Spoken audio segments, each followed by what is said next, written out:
Em 1999, o letreiro vermelho gigante com o G maiúsculo no centro de São Paulo apagou-se para sempre. Nas calçadas, centenas de funcionários choravam diante de portas de aço trancadas, enquanto faixas de liquidação eram arrancadas. O império havia desmoronado. Mas que império era esse? Apenas alguns anos antes, a G. Aronson dominava o varejo de eletrodomésticos paulista. Eram 38 lojas lotadas, faturando o equivalente a 250 milhões de dólares por ano. O próprio fundador aparecia na televisão todos os dias, batendo no peito como o inimigo número 1 dos preços altos. Era ali que milhares de famílias compravam sua primeira televisão, a cores ou a primeira geladeira, pechinchando o carnê diretamente no balcão. Agora, as vitrines cintilantes e os corredores barulhentos desapareceram, deixando para trás um vazio urbano e o eco de uma época que não volta mais. Como o rei absoluto do varejo de São Paulo, um imigrante que sobreviveu a décadas de hiperinflação, cruzados e cruzeiros, viu sua obra ruir em tão pouco tempo? A resposta vai muito além da concorrência brutal. O colapso da G. Aronson esconde dívidas astronômicas, uma gestão familiar ultrapassada e um sequestro violento que mudou o destino de um homem e de sua marca. Esta é a verdadeira história de ascensão, dor e queda de um dos maiores ícones do varejo brasileiro. São Paulo, meados do século XX. Uma cidade em plena ebulição, erguendo arranha-céu sobre a neblina e engolindo imigrantes de todas as partes do mundo em busca de uma promessa de prosperidade. As ruas do centro histórico eram um labirinto de sotaques, bondes barulhentos e comerciantes que tentavam a sorte em um país que se urbanizava a passos largos. Foi neste caldeirão cultural e econômico que a semente de um dos maiores impérios do varejo brasileiro foi plantada. Não em uma luxuosa sala de reuniões, mas no balcão de uma loja modesta, por um homem que conhecia o valor de cada centavo. Seu nome era Gers Aronson. Nascido na Rússia em 1917, ele chegou ao Brasil ainda criança, na década de 1920, acompanhando a família que fugia das extremas dificuldades no leste europeu. Para os imigrantes daquela época, o Brasil não era apenas um refúgio, era uma tela em branco, onde o trabalho árduo era a única moeda de troca garantida. Gers não teve o privilégio de uma educação formal em administração. Sua verdadeira escola foram as ruas comerciais de São Paulo. Desde cedo, ele aprendeu a ler as pessoas, a entender a psicologia do consumidor e, acima de tudo, a dominar a arte sagrada da negociação. O ano era 1944. Enquanto o mundo assistia aos capítulos finais da Segunda Guerra Mundial, um jovem Gers, com pouco mais de 20 anos, decidia que era hora de construir seu próprio destino. Ele abriu sua primeira loja no coração de São Paulo. O produto escolhido, no entanto, passava longe das geladeiras e televisões que o consagrariam décadas depois. A primeira encarnação da G. Aronson vendia casacos de pele e agasalhos de inverno. Parecia um negócio lógico para alguém vindo de uma linhagem acostumada ao frio rigoroso, voltado para a elite de uma metrópole que ansiava por elegância. Mas havia um obstáculo implacável que nenhum planejamento financeiro poderia contornar: o clima brasileiro. O inverno em São Paulo era curto, inconstante e muitas vezes decepcionante para quem dependia do frio para sobreviver. Gers logo percebeu que manter um estoque caro, atrelado à imprevisibilidade do tempo, era um risco enorme. As vendas eram sazonais, as contas, mensais. Foi então que o instinto de sobrevivência do imigrante falou mais alto. Gers era um observador nato. Olhando pelas vitrines de sua loja no centro, ele via uma sociedade em transformação. O fim da guerra trouxe a promessa de modernização. As famílias estavam se estabelecendo, a classe média urbana começava a ganhar corpo e as casas precisavam ser equipadas. O rádio, antes um luxo, tornava-se o centro do entretenimento familiar. Novas tecnologias, como a geladeira elétrica e as primeiras batedeiras, começavam a surgir no horizonte do consumidor comum, não mais como ficção científica, mas como necessidades da vida moderna.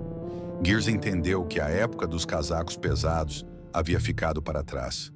A verdadeira revolução estava dentro dos lares brasileiros. Lentamente, Ele começou a mudar o foco de seu negócio.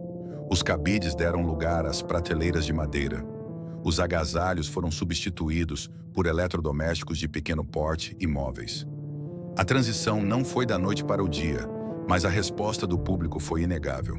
Enquanto uma pessoa comprava um casaco a cada 10 anos, a modernização da casa era um desejo contínuo, uma escada social que toda a família queria subir. O pequeno comércio transformou-se. Adotando a inicial de seu primeiro nome e seu sobrenome forte, nascia oficialmente a G. Aronson. A loja deixou de ser um ponto de roupas de inverno para se tornar um portal para o futuro. Gears não estava mais vendendo apenas fios, motores e metal. Ele estava vendendo conforto, status e o sonho tangível da classe média brasileira. Mas o que realmente diferenciava aquela loja de eletrodomésticos de tantos outros magazines tradicionais que já existiam na cidade? A resposta era o próprio Gears. Diferente dos donos de grandes lojas que ficavam trancados em seus escritórios no andar de cima, Aronson estava sempre no salão de vendas. Ele trouxe para o varejo de eletrodomésticos a agressividade e a proximidade do comércio de rua. Ele ouvia as reclamações, entendia as restrições de orçamento das famílias e ajustava os preços na hora, olhando nos olhos do cliente. Ele percebeu cedo que o brasileiro que entrava em sua loja não queria apenas comprar uma geladeira. Ele queria sentir que havia feito o melhor negócio da sua vida. A cultura da pechincha, do desconto suado, da negociação direta com o dono, tornou-se a espinha dorsal de sua filosofia de vendas.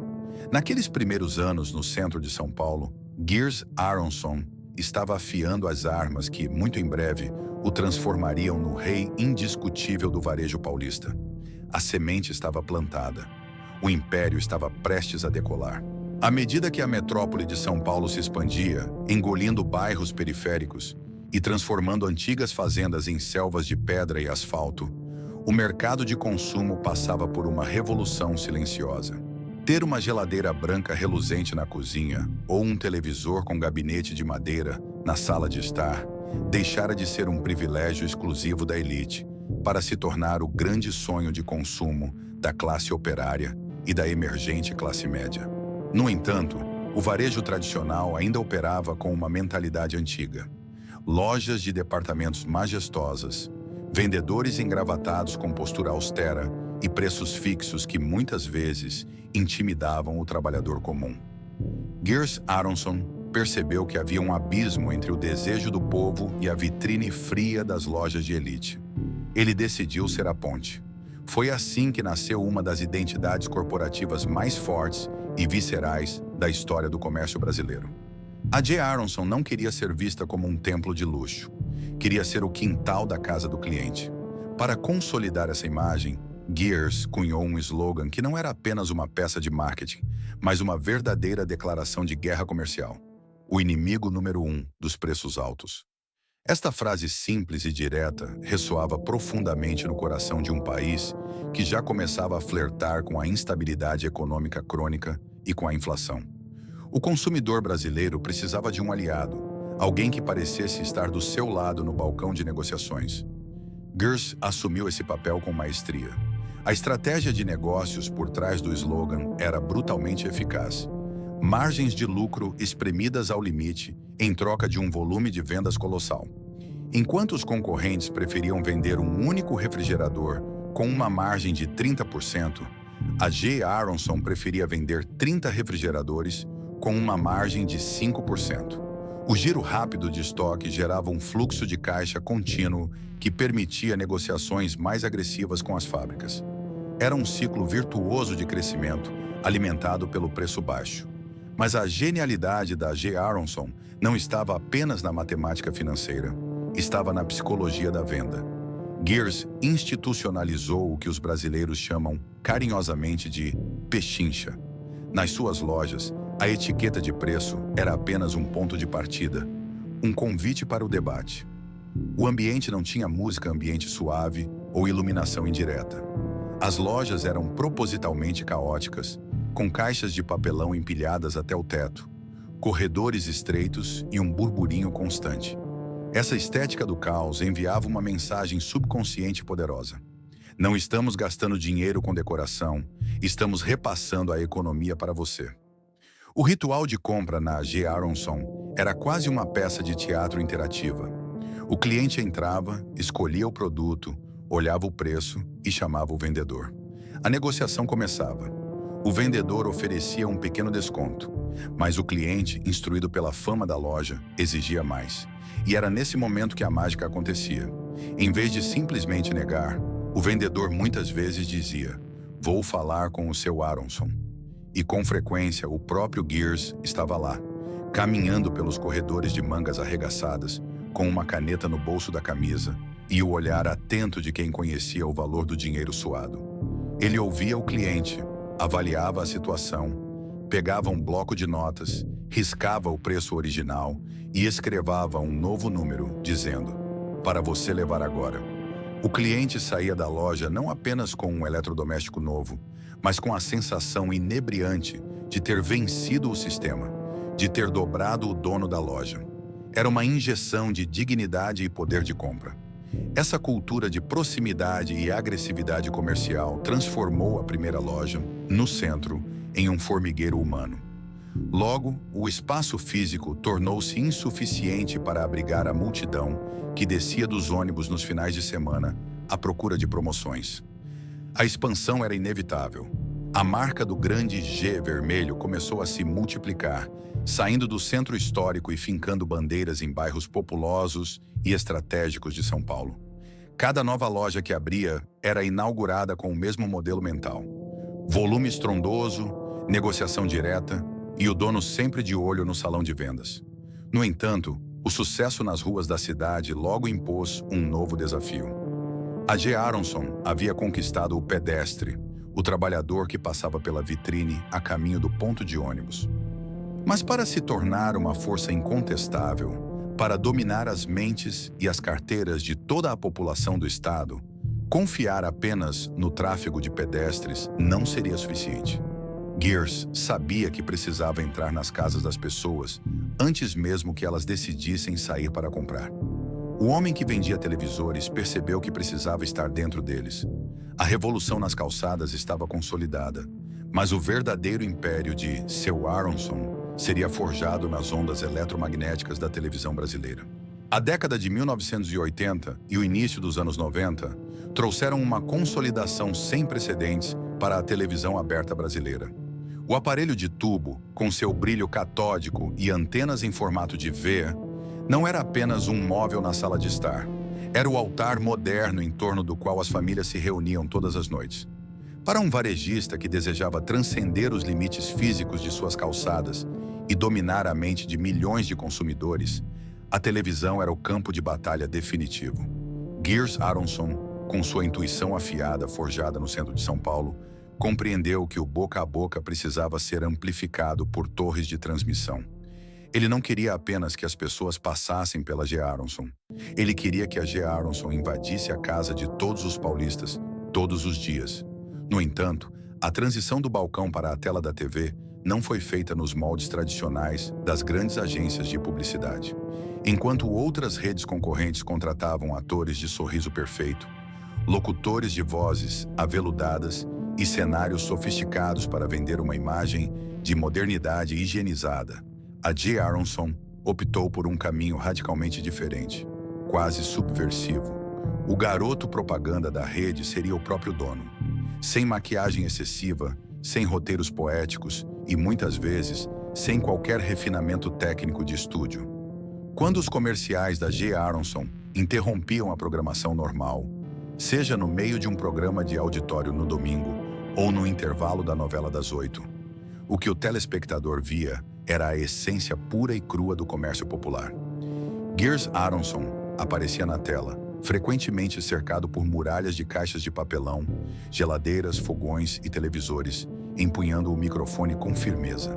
Ele falava rápido, gesticulava com o vigor de um homem 30 anos mais jovem e olhava diretamente para a lente da câmera, como se estivesse encarando o cliente nos olhos.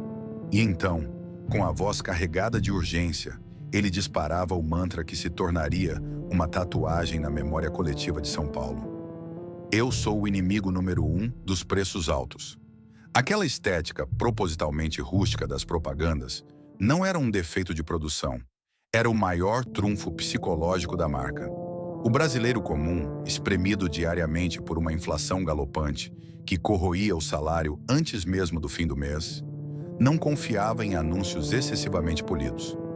Ao ver aquele senhor grisalho, vestido de forma simples de calça social e camisa de botão, esbravejando preços e prometendo cobrir qualquer oferta da concorrência na hora, o público sentia uma conexão imediata e genuína. Ele não parecia um executivo distante e intocável do alto escalão financeiro. Ele soava exatamente como o comerciante honesto do bairro, apenas com um poder de fogo infinitamente maior. As campanhas de TV mudaram completamente a dinâmica de vendas da empresa. A J. Aronson passou a ditar o ritmo do consumo do fim de semana inteiro, logo na noite de quinta-feira. Quando Gershis anunciava na TV um lote promocional de lavadoras de roupa ou de televisores a cores com condições facilitadas de pagamento no carnê, as portas de aço das 38 filiais amanheciam no sábado, com filas que dobravam os quarteirões. Foi através da onipresença desses comerciais ruidosos e inesquecíveis que uma verdadeira legião de famílias das classes C e D conseguiu comprar seu primeiro eletrodoméstico moderno. O sonho de trocar a velha tina de lavar roupas por uma máquina automática ou de aposentar o rádio de pilha por uma TV a cores passava obrigatoriamente pela imagem daquele senhor na televisão. A J. Aronson deixou de ser apenas um endereço comercial, tornou-se a grande viabilizadora dos sonhos de consumo da classe trabalhadora paulista. O imigrante que começou vendendo casacos agora era o rei absoluto da tela, reinando sobre um império de utilidades domésticas. No auge dos anos 90, a J. Aronson atingiu proporções monumentais, colhendo os frutos de sua onipresença televisiva. Com 38 megalojas espalhadas pelos pontos mais estratégicos do estado de São Paulo, a rede registrava um faturamento anual estimado na casa dos 250 milhões de dólares. O letreiro vermelho gigante não era mais apenas um indicativo de comércio, mas um marco urbano. Nas épocas festivas, como o Natal ou o Dia das Mães, o volume de mercadorias movimentadas nos galpões da rede rivalizava com as maiores corporações do país. Gers Aronson não era mais apenas um empresário bem-sucedido. Ele havia se tornado um ícone da cultura popular, reconhecido nas ruas, parado para cumprimentos, uma figura folclórica que personificava a democratização do consumo. No entanto, por trás das vitrines lotadas, do giro frenético de estoque e das vendas astronômicas, uma tensão estrutural e invisível começava a se formar. O maior ativo da J. Aronson era, paradoxalmente, a sua maior vulnerabilidade: o próprio Gers. A empresa não operava sob um modelo de governança corporativa moderna. Não havia um conselho de administração profissionalizado ou uma hierarquia de diretores executivos com ampla autonomia para tomar decisões estratégicas.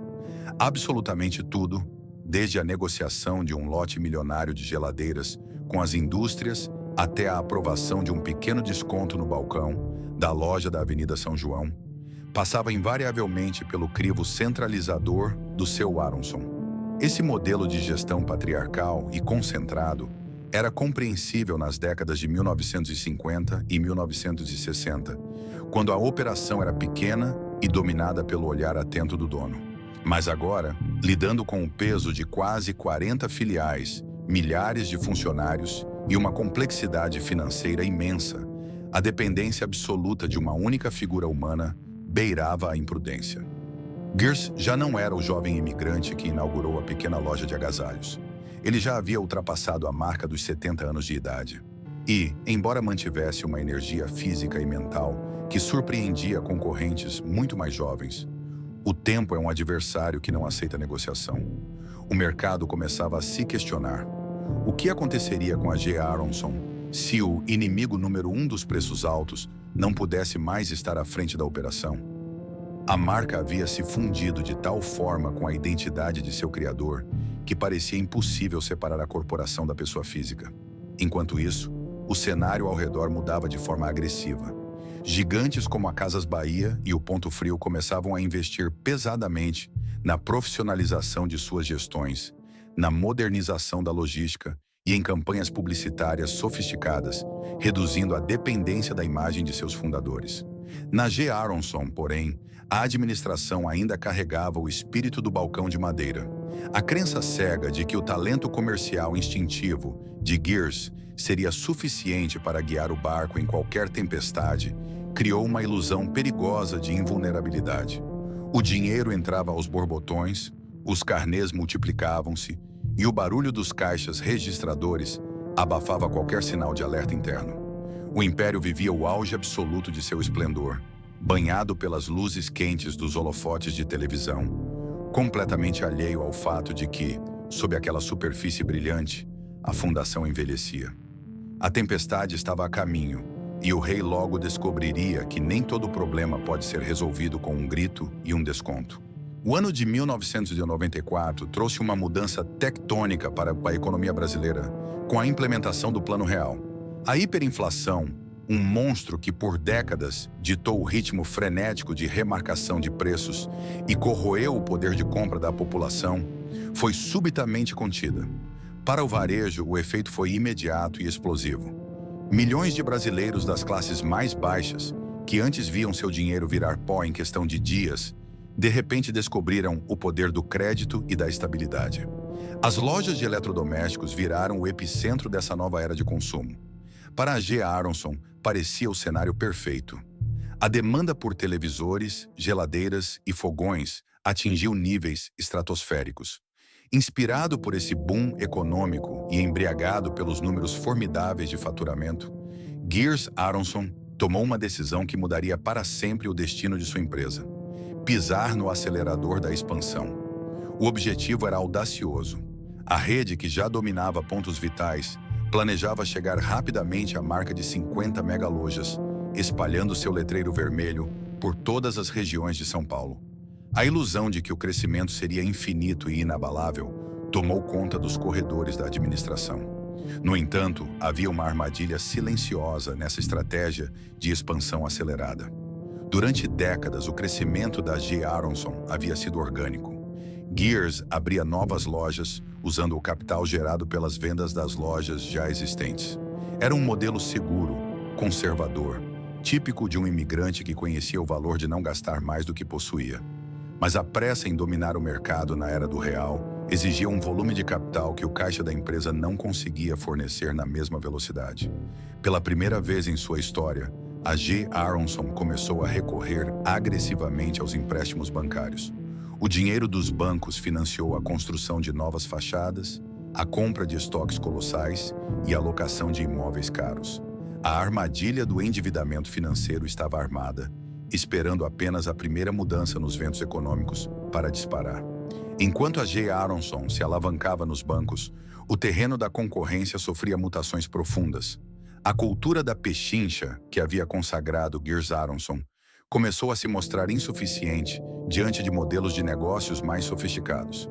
Gigantes como a Casas Bahia e o Ponto Frio operavam com uma lógica diferente.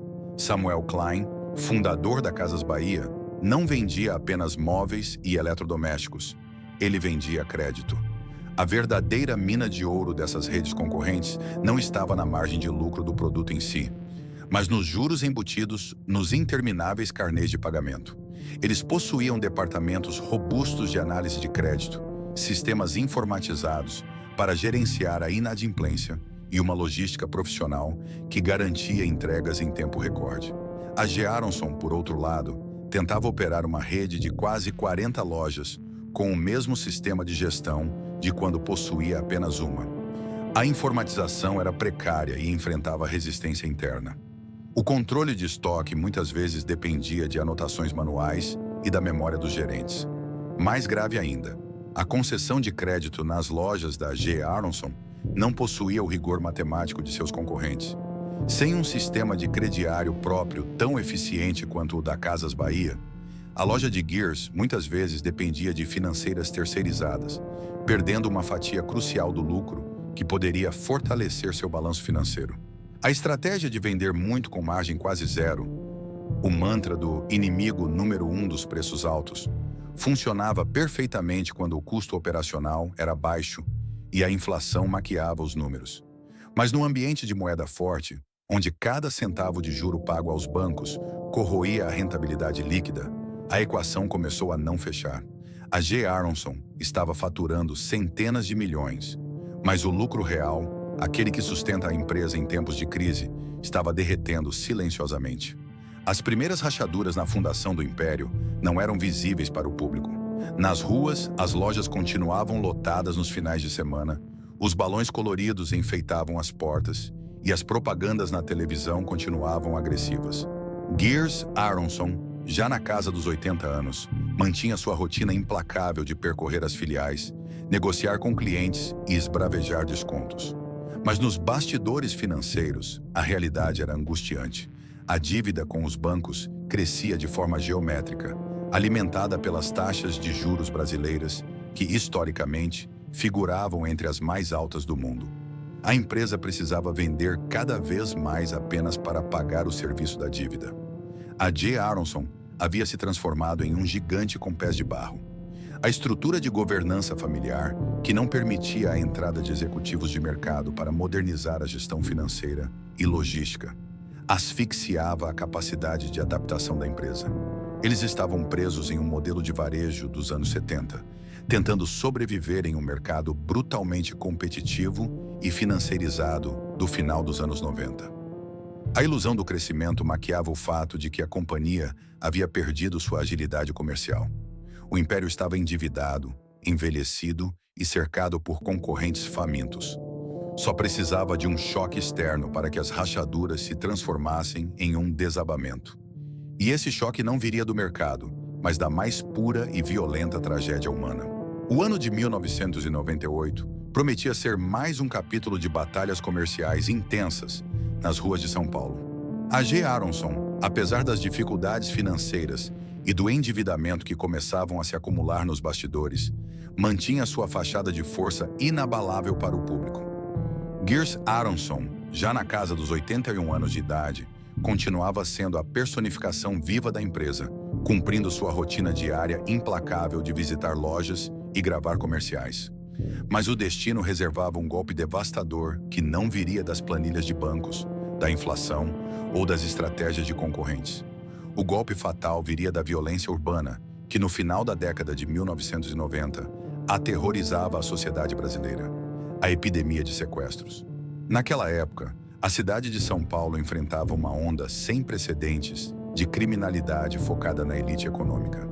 Empresários, banqueiros e figuras públicas eram alvos frequentes de quadrilhas altamente organizadas, transformando a capital paulista em um cenário de medo e paranoia. Para homens como Geers, que construíram suas fortunas através da exposição pública massiva, o risco era perigosamente elevado. Ele não era apenas um homem rico. Ele era um rosto extremamente familiar que entrava na casa de milhões de pessoas todos os dias através da televisão. Ele era, aos olhos dos criminosos, um troféu valioso, um alvo fácil e uma fonte inesgotável de dinheiro para resgate. A tragédia que mudaria para sempre a trajetória da G. Aronson e aceleraria a sua queda ocorreu em uma rotineira manhã de 1998. Geers estava a caminho de sua rotina de trabalho, um trajeto que ele havia feito milhares de vezes ao longo de mais de 5 décadas de comércio. A abordagem dos criminosos foi rápida, violenta e friamente calculada. Em questão de minutos, o rei do varejo paulista, o homem que debatia centavos no balcão e comandava um império de 38 megalojas, foi arrancado de sua vida, de sua família e de seu negócio, sendo levado para um cativeiro escuro e isolado. A notícia do sequestro de seu Aronson caiu como uma bomba atômica. A imprensa nacional rapidamente transformou o caso no principal assunto do país, com helicópteros sobrevoando a sede da empresa e repórteres acampados na porta das filiais. Para o público, havia uma sensação de choque e incredulidade. O inimigo número 1 dos preços altos, o senhor carismático que parecia invencível nas negociações de TV, agora era uma vítima indefesa de uma violência brutal. Mas se nas ruas a comoção era imensa, dentro da sede corporativa da G. Aronson, o impacto foi de uma paralisia absoluta. A empresa, como vimos, não possuía uma estrutura corporativa moderna. Não havia um vice-presidente preparado para assumir as rédeas da operação. Não havia um conselho de crise para acalmar os credores. E não existia autonomia para que os gerentes tomassem decisões vitais. A G. Aronson era Gears. E, de repente, Gears não estava lá. Nas horas e dias que se seguiram, a tensão dentro da rede de lojas era asfixiante. As decisões diárias, desde a aprovação de pagamentos milionários a fornecedores até a compra de novos estoques para grandes promoções, ficaram completamente suspensas no ar. A burocracia bancária, que já pressionava a empresa devido às dívidas crescentes, tornou-se ainda mais implacável sem a figura do patriarca para renegociar os termos. Funcionários que estavam acostumados a ouvir a voz de comando do chefe pelos corredores, agora caminhavam em um silêncio assustador, temendo tanto pela vida do patrão quanto pelo futuro de seus próprios empregos. O cativeiro não estava apenas prendendo um idoso vulnerável de 81 anos em condições precárias. Estava sufocando e desestabilizando um império de varejo que faturava milhões e empregava milhares de trabalhadores. A ausência abrupta de Gears expôs da maneira mais cruel e imediata possível a fragilidade letal de uma gestão hiperpersonalista. Sem o seu rei para ditar o ritmo, a engrenagem bilionária da G. Aronson começou a travar. Foram 14 dias de agonia profunda. 14 dias em que o letreiro vermelho da G. Aronson parecia brilhar com menos intensidade na noite paulistana. No cativeiro, as condições eram degradantes, uma provação brutal e desumana para qualquer pessoa, mas especialmente devastadora para um homem de 81 anos. Longe de seus remédios, de sua família e do chão de loja que era a sua verdadeira casa, Gears Aronson enfrentou o terror psicológico de não saber se sobreviveria para ver sua obra novamente. Enquanto isso, a família corria contra o tempo. Negociações tensas, o desespero de reunir o valor do resgate, que drenou rapidamente o capital disponível, e o peso esmagador de tentar manter de pé uma empresa gigante que já sangrava diariamente pelas dívidas. O sequestro não apenas retirou o líder de circulação, ele exigiu um volume de recursos emergenciais em um momento crítico, onde a G. Aronson já operava no limite do seu caixa, asfixiada por juros bancários e pelo custo de sua expansão agressiva. Finalmente, o alívio chegou. Gears Aronson foi libertado. A notícia espalhou-se, trazendo lágrimas aos olhos de funcionários leais que acompanhavam os noticiários com a respiração suspensa. Houve comemoração, um suspiro coletivo e uma sensação efêmera de que o pesadelo havia acabado. Acreditava-se que o inimigo número 1 dos preços altos voltaria a esbravejar na televisão e colocaria a casa em ordem. Mas o homem que voltou do cativeiro não era o mesmo que havia sido levado. A experiência traumática havia cobrado um pedágio físico e emocional irreversível. O choque deixou marcas profundas na alma do velho comerciante. Quando ele retornou à sede da empresa e tentou retomar sua rotina, o passo estava mais lento. O olhar outrora afiado e sempre à procura de uma oportunidade de negócio, agora carregava o peso de uma vulnerabilidade recém-descoberta.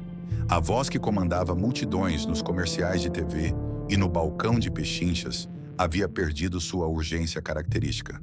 Gears havia sobrevivido, mas algo dentro dele, a chama incansável do imigrante que não temia ninguém, havia sido gravemente ferido pelas trevas daqueles 14 dias.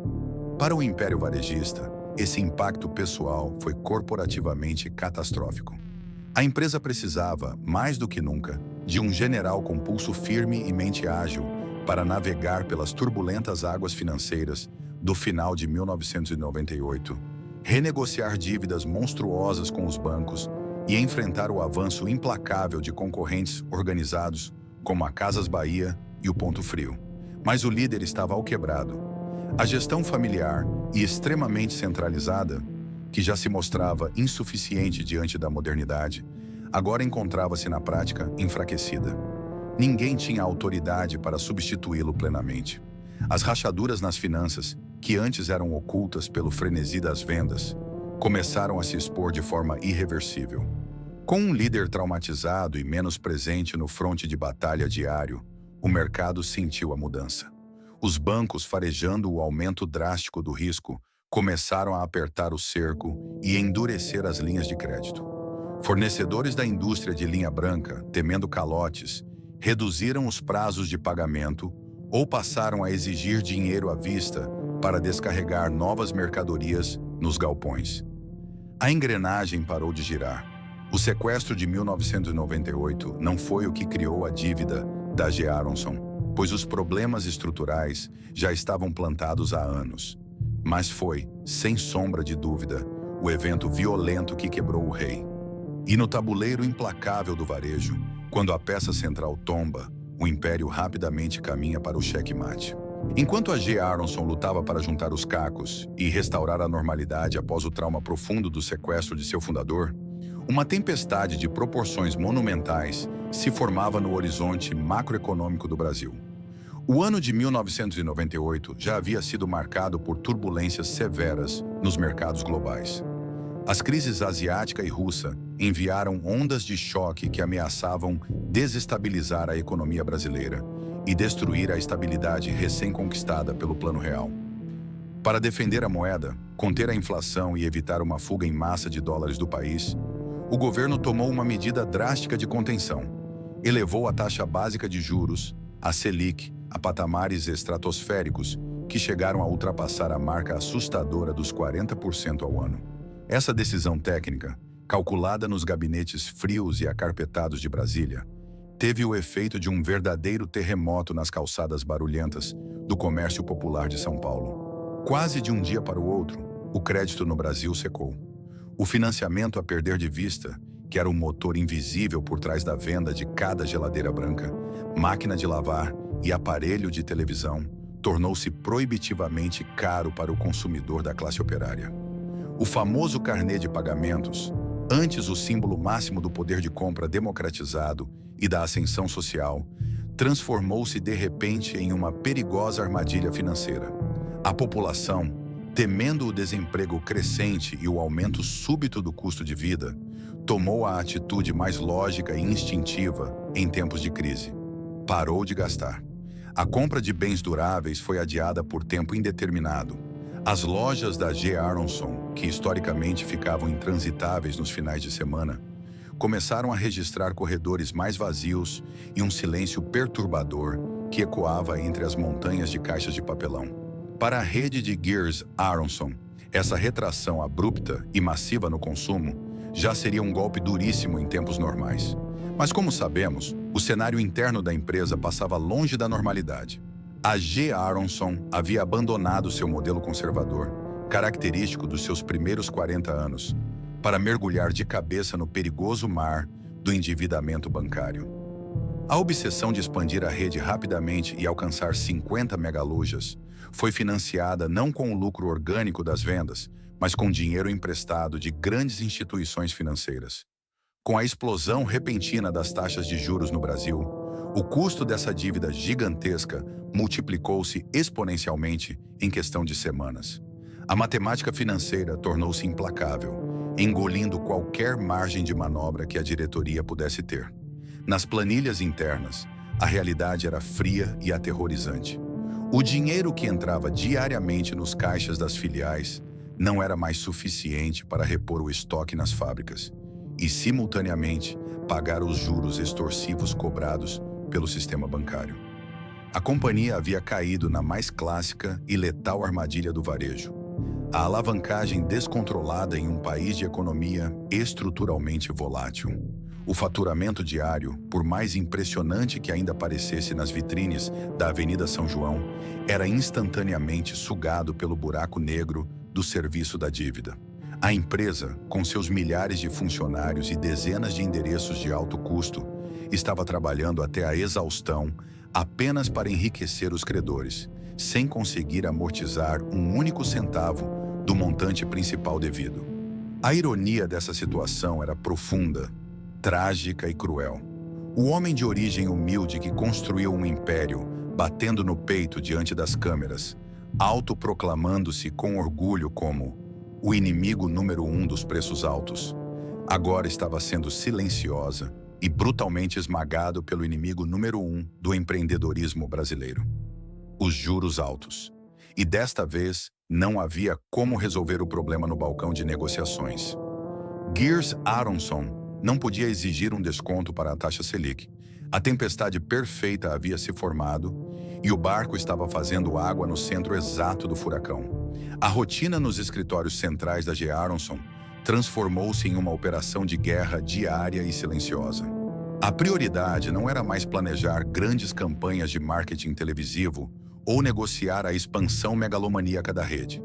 A única e desesperada meta era conseguir dinheiro suficiente nos caixas das lojas para cobrir os cheques e as duplicatas que venciam implacavelmente antes do fechamento dos bancos, às 4 da tarde. O estrangulamento financeiro provocado pelos juros exorbitantes rapidamente começou a corroer o pilar mais fundamental e vital de qualquer comércio varejista: a relação de confiança com os fornecedores.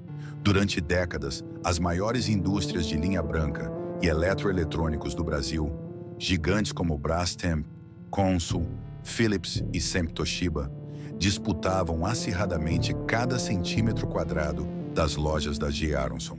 Vender na rede de Gears era sinônimo de alto volume de escoamento rápido de produção.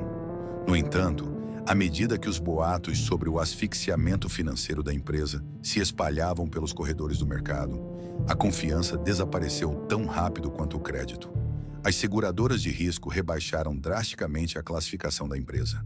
Como resultado direto, as fábricas cortaram os prazos generosos de pagamento. Para descarregar novos caminhões nos galpões de distribuição da G. Aronson, os fornecedores passaram a exigir uma condição impossível: pagamento à vista.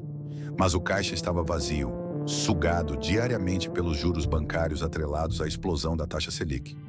O efeito dessa paralisia na cadeia de suprimentos não demorou a se refletir no chão de loja. O consumidor que entrava nas filiais no início de 1999 começou a notar um cenário profundamente perturbador.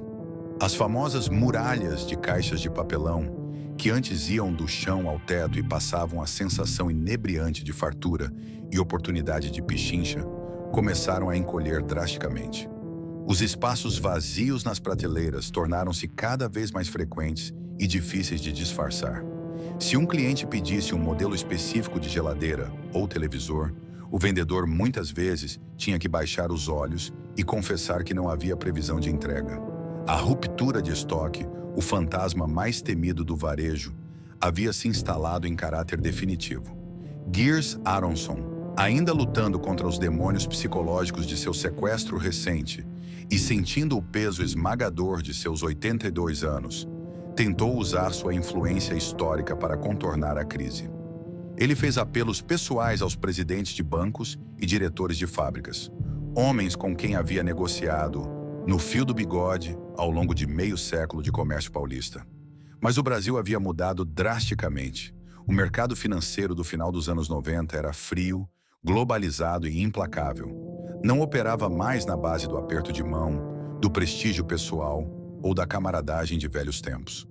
Operava puramente com base em balanços patrimoniais, fluxo de caixa livre e garantias reais.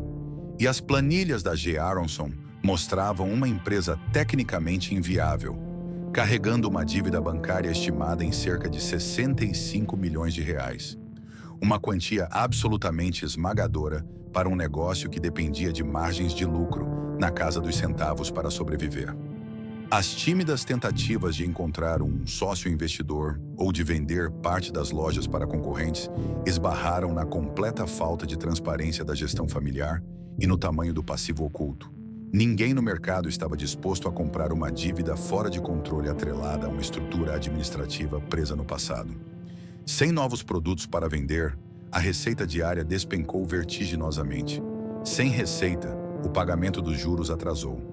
Sem o pagamento dos juros, os bancos congelaram as contas, travaram os recebíveis de cartão de crédito e começaram a acionar a justiça para executar as garantias. O ciclo da morte corporativa estava completo e irreversível. A tempestade econômica havia arrastado o império para os recifes, e o casco estava irremediavelmente estilhaçado. Não se tratava mais de saber se a G. Aronson iria sobreviver, mas sim de contar agonizantemente quantos dias faltavam para o colapso final daquele que um dia foi o rei absoluto do varejo paulista.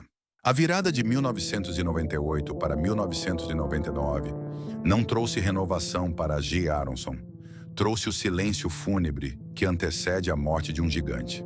Para o público paulista, o primeiro e mais chocante sintoma de que o império estava desmoronando não foi encontrado nos cadernos de economia dos jornais, mas sim na própria sala de estar das famílias.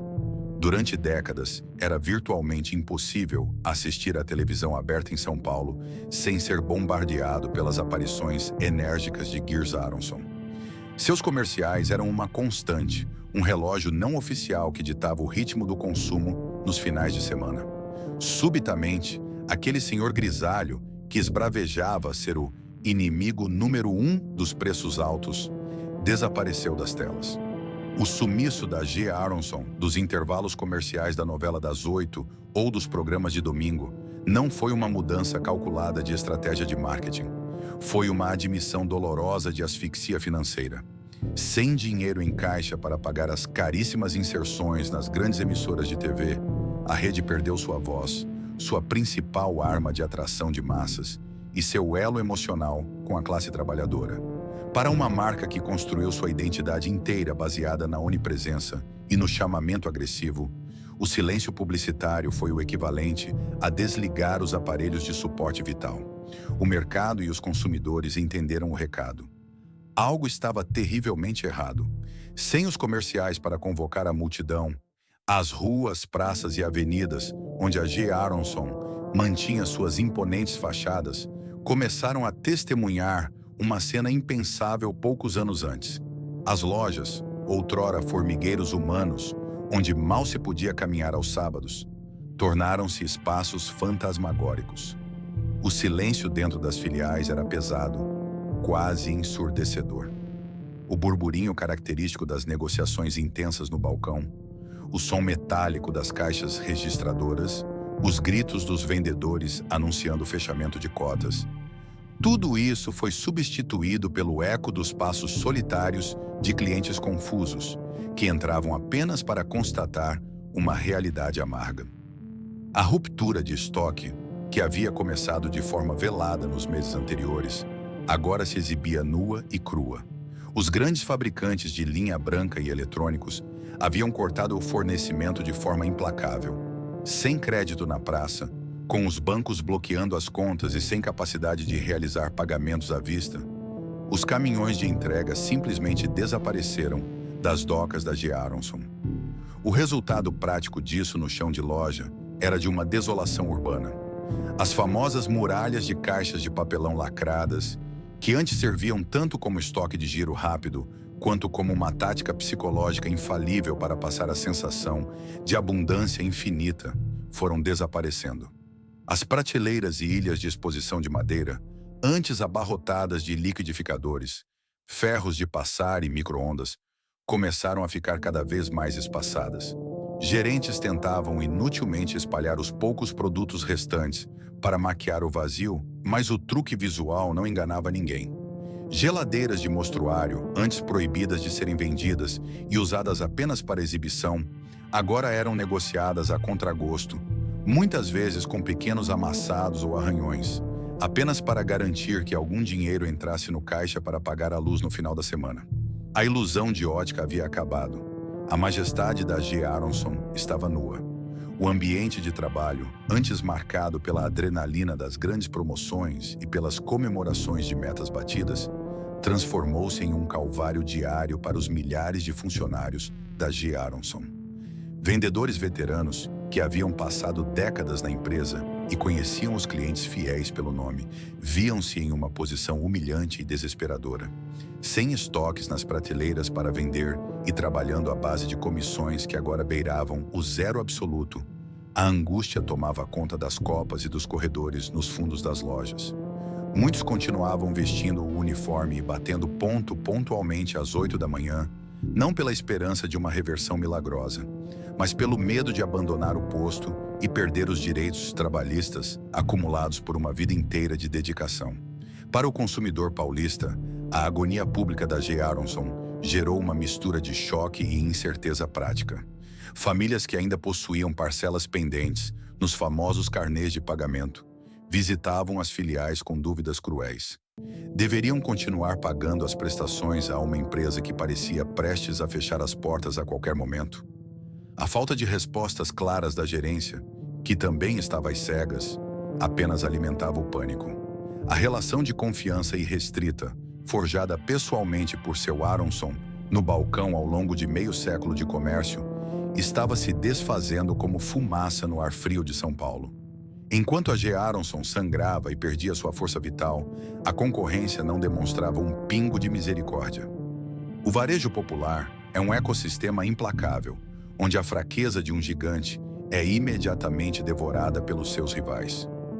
Redes estruturadas e altamente capitalizadas, como Casas Bahia e Ponto Frio, intensificaram suas campanhas publicitárias na televisão e inauguraram filiais reluzentes estrategicamente próximas aos endereços da G. Aronson. O cliente que entrava na loja do icônico G vermelho encontrava prateleiras vazias e não conseguia comprar sua televisão, não voltava para casa de mãos abanando. Ele simplesmente caminhava até a esquina seguinte, atraído pela música alta e pelo crediário fácil da concorrência. A transferência de participação de mercado foi rápida, letal e irreversível. Geers Aronson, o patriarca incansável que resistiu às agruras da imigração, sobreviveu a décadas de hiperinflação e suportou o trauma psicológico de um sequestro violento, agora enfrentava um adversário invisível e invencível: a insolvência.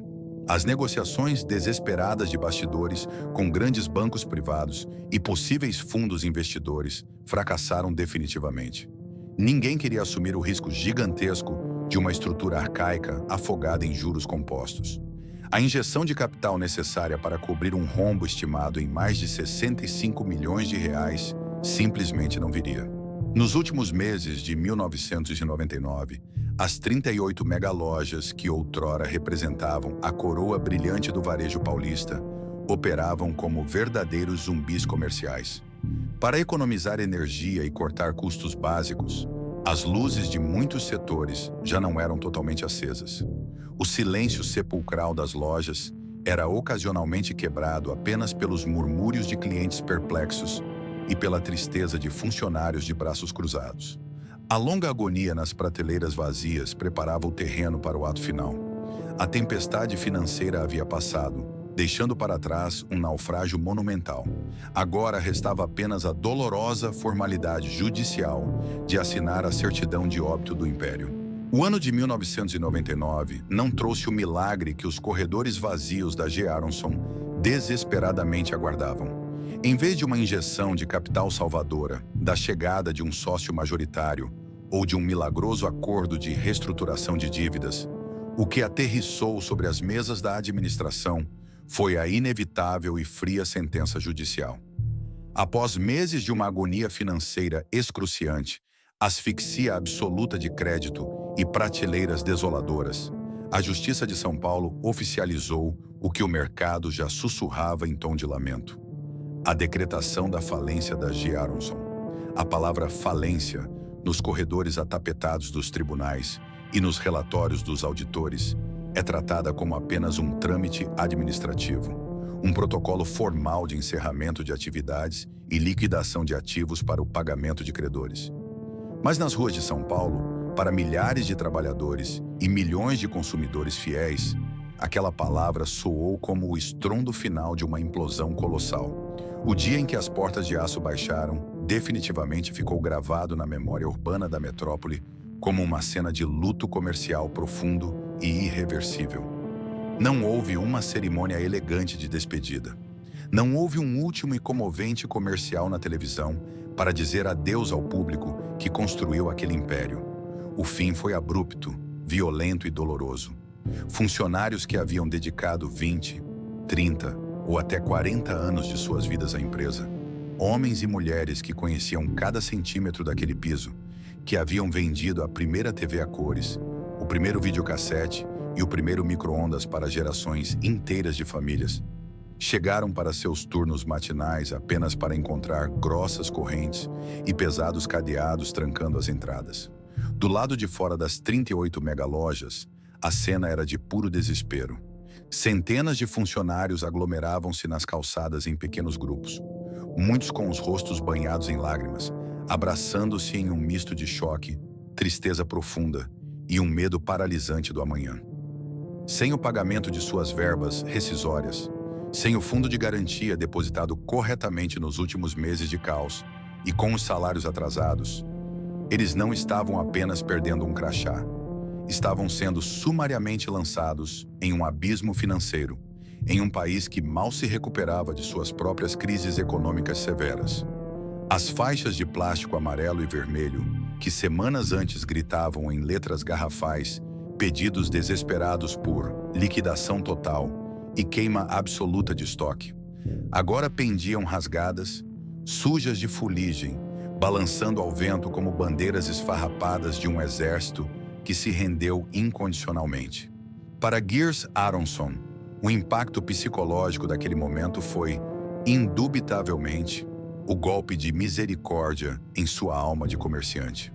O jovem imigrante que fugiu da miséria e do rigor do leste europeu, que ergueu um império bilionário com as próprias mãos e com o poder da voz a partir de uma modesta loja de casacos em 1944, viu a obra de mais de meio século evaporar em meio a pilhas de processos judiciais e cobranças implacáveis de bancos privados.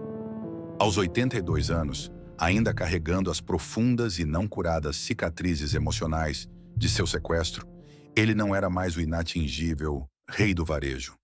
Era um homem idoso, fisicamente debilitado, assistindo impotente a sua majestosa coroa ser derretida no fogo do sistema financeiro para pagar os juros compostos que ele não conseguiu vencer.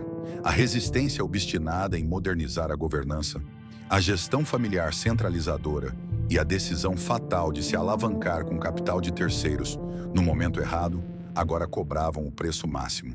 A decretação da falência transformou instantaneamente as outrora vibrantes lojas da rede em verdadeiros mausoléus de concreto, aço e vidro. Representantes legais da massa falida assumiram o controle administrativo, lacrando arquivos e bloqueando o acesso.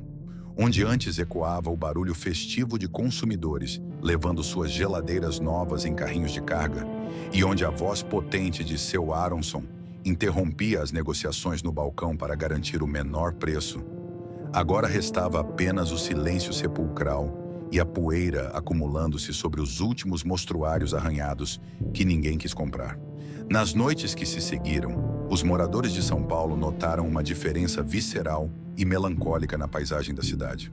O letreiro vermelho gigante com o G maiúsculo, que por tantas décadas iluminou o céu noturno como um farol de oportunidades reais de consumo para a classe trabalhadora, foi desligado da tomada para sempre. A tempestade financeira, a concorrência impiedosa e as tragédias pessoais haviam passado como um furacão de categoria máxima, deixando apenas destroços. A G. Aronson estava oficialmente morta. Era o fim absoluto de uma era de ouro no varejo popular brasileiro.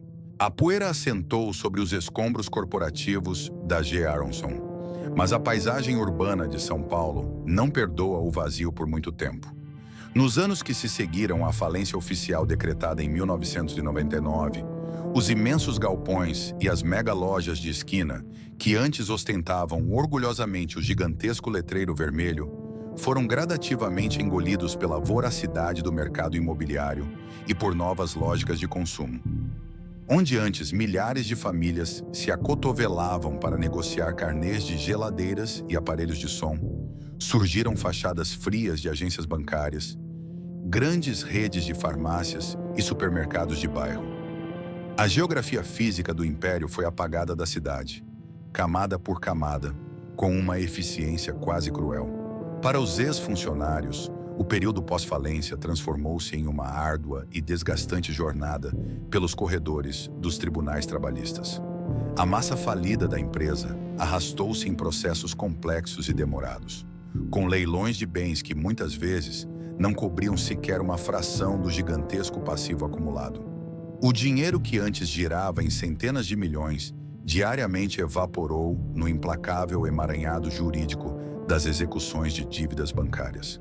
Mas para além dos prédios reocupados e dos processos judiciais intermináveis, restava a figura solitária do homem que deu nome à lenda. Gears Aronson não teve o destino de muitos executivos modernos, que blindam suas fortunas pessoais em complexas engenharias financeiras antes de suas corporações afundarem. A J. Aronson não era apenas o seu negócio, era a sua vida, a sua identidade e o destino amarrado de todo o seu patrimônio. Com a liquidação de seus bens para tentar cobrir os rombos astronômicos deixados pelo colapso da rede, o inimigo número 1 dos preços altos viu sua riqueza pessoal ser severamente dilapidada. Os últimos anos de Gears foram vividos muito longe dos holofotes, das câmeras de TV e do clamor das multidões que ele tanto amava comandar. O trauma persistente e as cicatrizes psicológicas do sequestro de 1998, somados à dor indescritível de ver o suor de mais de 50 anos de trabalho desmanchar-se no ar, moldaram uma velhice reclusa. O homem que dominava a televisão aberta nas noites de quinta-feira e ditava o que a classe trabalhadora paulista compraria no sábado, agora era apenas um senhor idoso de passos lentos. Ele caminhava anonimamente pelas mesmas ruas do centro de São Paulo, onde um dia foi tratado como realeza. O adeus definitivo ao rei do varejo popular ocorreu quase uma década após as portas de aço de suas lojas descerem pela última vez. Em junho de 2008, aos 91 anos de idade, Gears Aronson faleceu, vítima de complicações de um câncer linfático. A notícia de sua morte ocupou notas respeitosas, porém discretas, nos cadernos de economia e obituários dos grandes jornais. Não houve paralisação no comércio da cidade, nem multidões desesperadas nas calçadas. Foi uma despedida silenciosa, melancólica, marcando um contraste profundamente doloroso com a vida estrondosa e hiperativa que ele havia construído no balcão de negociações. Com o seu último suspiro, fechava-se não apenas a biografia de um imigrante russo extraordinário, mas apagava-se o brilho humano de uma das eras mais fascinantes do varejo brasileiro. Hoje, se você caminhar pelo centro histórico de São Paulo ou pelas grandes avenidas comerciais, onde outrora brilhavam os imensos letreiros vermelhos da J. Aronson, não encontrará nenhum vestígio físico daquele império. As antigas megalojas de pé direito alto foram descaracterizadas, divididas e ocupadas por novos modelos de negócio que refletem o Brasil do século XXI. No entanto, o verdadeiro legado da J. Aronson não reside no concreto que foi reocupado, tampouco nas planilhas financeiras implacáveis que selaram o seu triste destino no Tribunal de Falências. O legado de Gears Aronson vive, de forma intangível e poderosa, na memória afetiva e cultural de uma geração inteira de paulistas. Para milhões de pessoas que hoje compõem a classe média, a marca está eternamente associada a marcos inesquecíveis de ascensão social e dignidade domiciliar. Quando se fala da J. Aronson, nas reuniões de família dos mais antigos em São Paulo, raramente o assunto é a falência ou as dívidas bancárias. A lembrança que sobrevive é o cheiro de plástico novo da primeira televisão, a cores que a família conseguiu comprar. É a lembrança do primeiro videocassete que reuniu os vizinhos na sala de estar, ou da primeira máquina de lavar automática que mudou a rotina da casa. Seu Aronson não era visto pela população apenas como um dono de rede varejista. Ele era, no imaginário popular, um facilitador de sonhos tangíveis, um aliado de carne e osso que parecia brigar pessoalmente contra o sistema e a inflação para entregar um pouco de conforto ao trabalhador comum. No campo corporativo e acadêmico, contudo, a trajetória vertiginosa da J. Aronson deixou lições amargas, porém absolutamente vitais, que continuam sendo estudadas por especialistas do varejo nacional. A principal delas é o perigo letal do hiperpersonalismo na gestão empresarial, a recusa sistemática em profissionalizar a governança da empresa, a ausência de um plano de sucessão claro e a dependência operacional absoluta de um único líder provaram-se um erro fatal.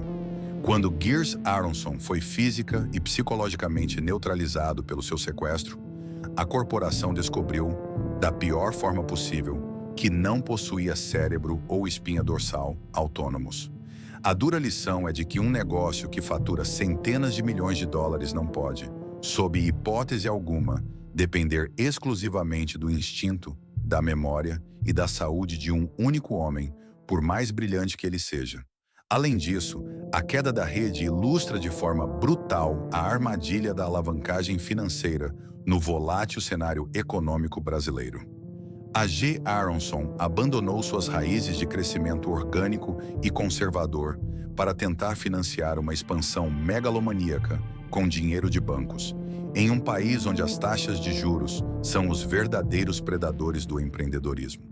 Quando a macroeconomia mudou e a Selic explodiu, a empresa foi asfixiada não pela falta de clientes fiéis nas calçadas, mas pelo custo extorsivo do dinheiro que pegou emprestado. A G. Aronson desapareceu das ruas, mas a sua saga permanece como um dos estudos de caso mais fascinantes do país. É o épico de um imigrante que sobreviveu ao frio, à guerra e à hiperinflação, que construiu um reinado a partir do nada usando o poder da voz e da negociação olho no olho, mas que foi eventualmente esmagado por um mercado que se tornou frio, financeirizado e veloz demais. O icônico inimigo número 1 dos preços altos perdeu sua guerra final para a modernidade, mas garantiu, de forma inquestionável, o seu lugar imortal na história do varejo e na memória cultural do Brasil.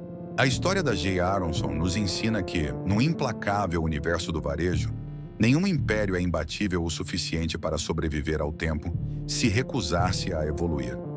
Geers Aronson não foi derrotado apenas pelo avanço implacável de gigantes modernos, como Casas Bahia ou Ponto Frio. Ele foi engolido por um Brasil que mudou rápido demais. A dura transição de um mercado caótico, baseado na inflação e na mágica da pechincha de balcão, para um sistema altamente financeirizado, ditado por crédito estruturado, juros exorbitantes e governança corporativa, cobrou-lhe um preço letal. O hiperpersonalismo, que por décadas foi o coração e o maior trunfo da marca, revelou-se no fim a sua falha arquitetônica mais trágica. No entanto, a verdadeira herança da G. Aronson não está escrita nas páginas frias e impessoais dos processos de falência. Ela vive e pulsa na memória afetiva de milhões de brasileiros. Para uma geração inteira, a primeira televisão a cores que iluminou a sala de estar, a primeira geladeira reluzente que trouxe conforto à cozinha ou o primeiro videocassete que uniu a família nas noites de sábado, só foram conquistas possíveis porque, do outro lado daquele balcão, havia um homem disposto a negociar o carnê até o último centavo. O letreiro vermelho gigante pode ter sido apagado para sempre. As vitrines caóticas e barulhentas desapareceram do centro de São Paulo. Mas o impacto da G. Aronson na democratização do consumo e na história da classe trabalhadora é indiscutível e imortal. O fim deste gigante é um lembrete melancólico de que as lojas por onde passamos não são meros pontos de transação comercial. Elas são testemunhas da nossa própria história familiar, dos nossos primeiros sonhos de consumo e da evolução silenciosa das nossas cidades. E você? Lembra-se de passar pelas calçadas lotadas da G. Aronson? Tem alguma lembrança da primeira grande compra que a sua família fez lá? Deixe o seu relato nos comentários abaixo. Compartilhe este vídeo com quem também viveu essa época inesquecível do varejo. E não se esqueça de se inscrever no canal para continuarmos desbravando juntos os mistérios e as memórias dos grandes impérios que desapareceram do Brasil.